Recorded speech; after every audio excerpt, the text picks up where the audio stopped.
याद रखिए, मान लो घर में अगर लक्ष्मी नहीं आ रही, शिवरात्रि का प्रसंग कहता है अपने मन की अभिलाषा रखकर तुम्हें जो चाहिए, एक काली मिर्ची और काली तिल्ली के 7 दाने, एक काली मिर्ची और काली तिल्ली के कितने दाने? 7 दाने हथेली में रखकर अपनी कामना कर कर मन से अपने मन के बात को कहकर शंकर भगवान के शिवलिंग पर चढ़ा दीजिए। आपकी मनोकामना, कहते हैं हर महीने शिवरात्रि आती है, इस शिवरात्रि पर, मुख्य शिवरात्रि पर चढ़ाओगे, अगले महीने की जब शिवरात्रि आएगी तो आपकी मनोकामना पूरी हो जाएगी। एक काली मिर्ची और 7 काली तिल्ली के दाने, मात्र 7। महाराज, जिसके घर में क्लेश रहता हो, बहुत ज्यादा लड़ाई झगड़े हो रहे हैं, सास बहू के झगड़े, ना बहू कुछ सुनने को तैयार ना सास सुनने को तैयार, और घर में बेचारे पुरुषों की आफत, यहाँ भाई भाई झगड़ रहे हो, सास बहुएं झगड़ रही हो, कुछ मत करिए। गेहूं की बाली को तोड़ो, गेहूं की बाली जानते ना, जिसमें आप लोग तो गेहूं की बाली को तोड़ना है, और बाली 7 बाली तोड़कर अपने घर में घुमाकर अपने घर का नाम और गोत्र बोलकर उसको शंकर को समर्पित कर दीजिए। जिंदगी में कभी सास बहू का झगड़ा नहीं होगा महाराज। शिवरात्रि के दिन उसको समर्पित करिए, आपके घर में कभी क्लेश नहीं बच सकता। और शिवरात्रि के दिन रात्रि को 12 बजे शंकर भगवान पर एक धतूरा चढ़ा दो। क्या चढ़ाना है? जम के बोलिए जरा, धतूरा। ये शंकर भगवान को धतूरा चढ़ा दो। 12 बजे रात्रि को शिव जी पे धतूरा चढ़ाओ, आधे घंटे तक धतूरा चढ़े रहने दो, और आप श्री शिवाय नमस्तुभ्यम का जाप करो। जिस शंकर जी पे धतूरा चढ़ाए उस मंदिर के बाहर बैठकर कौन सा मंत्र जपना है? श्री शिवाय नमस्तुभ्यम। फिर से बोलो, श्री शिवाय नमस्तुभ्यम। धतूरा चढ़ाकर श्री शिवाय नमस्तुभ्यम का स्मरण करिए। और जो दुकान नहीं चलती हो, घर में लक्ष्मी नहीं टिकती हो, खेत में फसल अच्छी नहीं आती हो, संपदा नहीं आ रही हो, बस उस धतूरे को लाल वस्त्र में बांधकर अपनी दुकान में, अपने व्यापार में, अपने घर में रात को 12:30 बजे उठाकर लाओ, और 4 बजे के पहले उसको अपनी दुकान, व्यापार, व्यवसाय में उसको बांध दीजिए। और अगर जो जमीन फसल सही नहीं दे रही हो, उस जमीन में ले जाकर गाड़ दीजिए। आपको जीवन में कभी तकलीफ नहीं भोगना पड़ेगी, लक्ष्मी बढ़ती चली जाएगी महाराज, संपदा बढ़ेगी। जो व्यक्ति ज्यादा बीमार रहता हो, बहुत बीमारी उसको घेरे रहती हो, परेशान रह रहा हो, बीमारी बनी हुई है, तो बोर चढ़ाइए। बेर, क्या बोलते हैं यहाँ पर? बेर की बोर, वो खाने वाला बेर जो होता है, उस बेर को 7 बेर ले लो, और 7 बेर को लेकर अपने ऊपर से घुमाकर शिवरात्रि की दोपहर के 12 बजे शंकर भगवान के शिवलिंग पर ले जाकर उस बेर को चढ़ा दीजिए। आपका रोग, आपकी बीमारी मात्र 3 महीने के अंदर समाप्त हो जाए। शिवरात्रि के दिन बेर चढ़ाने का बड़ा महत्व है, और शिवरात्रि पर चढ़ा हुआ वो बेर उठाकर ले आइए, और उस बेर को उठाकर रख लीजिए। मान लो किसी को उदर से जुड़ी हुई जब तकलीफ रहती है, पेट से जुड़ी हुई तकलीफ रहती है, पेट से जुड़ी हुई कोई भी प्रॉब्लम हो, अगर पेट से जुड़ा हुआ कोई भी रोग आपको लग गया और डॉक्टर की दवाई चल रही है, सारी औषधि चल रही है, जो शिवरात्रि पर आपने बेर चढ़ाया है, वो बेर अगर आपके यहाँ रखा हुआ है, वो बेर उस रोग वाले व्यक्ति को खिला दीजिए। आधे घंटे के अंदर पेट का दर्द, पेट की तकलीफ, पेट का कैसा भी रोग होगा, एकदम आराम लग जाएगा। उस बेर में इतना दम, इतना प्रबलता आ जाती है शंकर को, जो शिवरात्रि के दिन बेर चढ़ाया जाता है। वो केवल शिवरात्रि के दिन करने का होता है।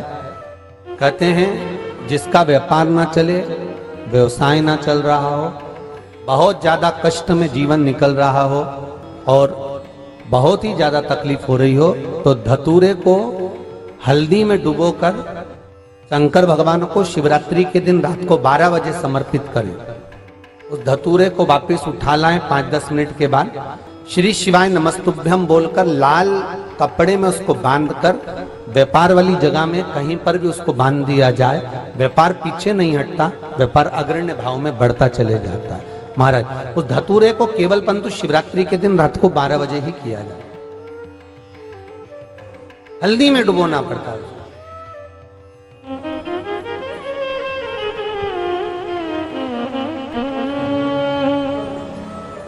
यही प्रमाण एक क्रम में और है महाराज जी। लिंग पुराण कहती है, मान लो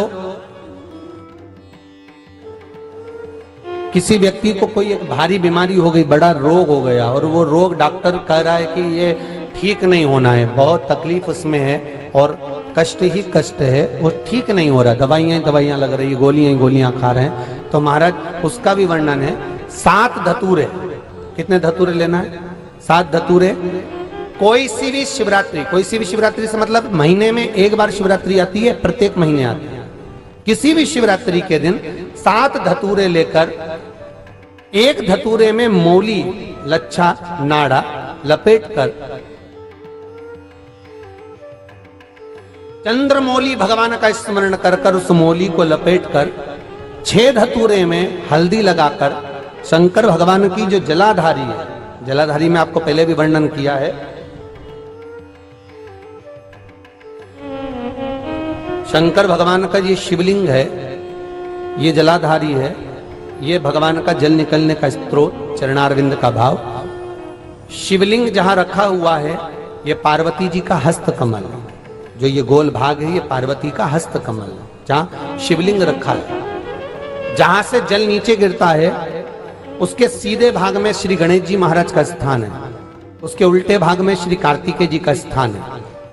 जलाधारी के सामने एक मोटी सी लाइन होती है, कहीं सांप बना होता है, कहीं स्थान बना होता है। जो मोटी सी लाइन है, ये शंकर भगवान की सबसे छोटी लड़की अशोक सुंदरी का स्थान है। जलाधारी के ऊपर जो 3 टेकी लगी है, ये भृगु ऋषि का, भृंगी गण का स्थान है। इसके ऊपर जो कलश है, कलश में जो पानी भरा जाता है, वो पानी जो बूंद बूंद नीचे गिरता है, ये शंकर भगवान की 5 लड़कियों का स्थान है। जया, विषहरा, सामरीबारी, धोतली और देव, ये 5 लड़कियों का स्थान है। शंकर भगवान का संपूर्ण परिवार शिवलिंग के सामने से, जहां से जल चालू होता है गिरने के लिए नीचे की ओर, जब जल जाता है, उस स्थान पर भगवान शंकर के सारे गणों का स्थान है। फिर जब जल बहकर सामने की ओर जाता है, जितनी दूर तक जल जाता है, उतनी दूर तक भगवान शंकर के उस जल भाग को ग्रहण करने के लिए 33 कोटि देवताओं का स्थान है। इसलिए उस जल को हम लांघते नहीं है, क्योंकि वहां 33 कोटि देवता विराजमान रहते हैं महाराज।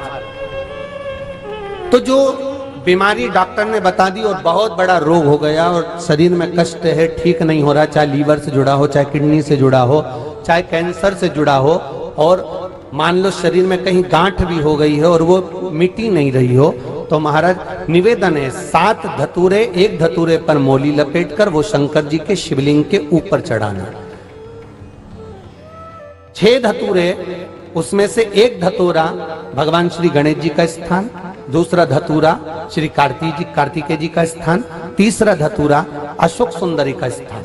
महाराज शंकर भगवान की जगदम्बा जी के हस्त कमल के ऊपर एक धतूरा, 5, एक धतूरा जहां से जल नीचे की ओर बहकर जा रहा हो, पानी जिस जगह से नीचे गिर रहा हो, बिल्कुल वहीं पर एक धतूरा चढ़ा देना। उस धतूरे को चढ़ाने के बाद वो धतूरा वापस लेकर आना है, अवधूतेश्वर महादेव का नाम लेकर या चंपेश्वर महादेव का नाम लेकर उस धतूरे को, जो बीमार व्यक्ति है उसका स्पर्श कराकर बेलपत्री के पेड़ के नीचे पटकवा देना है महाराज। धीरे धीरे रोग में आराम मिलना प्रारंभ हो जाता है, औषधियां धीरे धीरे समाप्त हो जाती हैं और व्यक्ति स्वस्थ हो जाता है। ये केवल शिवरात्रि के दिन ही होता, 12 महीने शिवरात्रि आती है, आप किसी भी शिवरात्रि को कर सकते हो।